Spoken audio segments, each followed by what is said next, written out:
भित्र युरो भरी प्लास्टिकका झोला राजा आउन नदिनलाई ग्र्याब प्लान होला पोखरादेखि चाइनाको बाटो ड्राइभर पुचे साह्रै लाटो 25 करोड पैसा बोकी हिँड्छ गाडी चाइना आफ्नो भने भोला खाने पैसा पनि छैन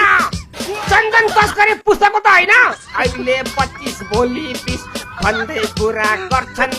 नक्कली पो रहेछ भन्दै नेताले पेट भर्छन् ट्रकभित्र पैसा भेटिने हाम्रो नेताको खर्च मेटिने गरिबैले जनता मर्दा फुट्या कौडी कहाँ छ यही बाटोमा पैसा बोक्दै गाडी दौडिरहेछ 25 करोड पक्राउ पर्दा नेताहरूलाई सोक्छ कसले भन्छ माल ट्रकले ढुङ्गा मात्रै बोक्छ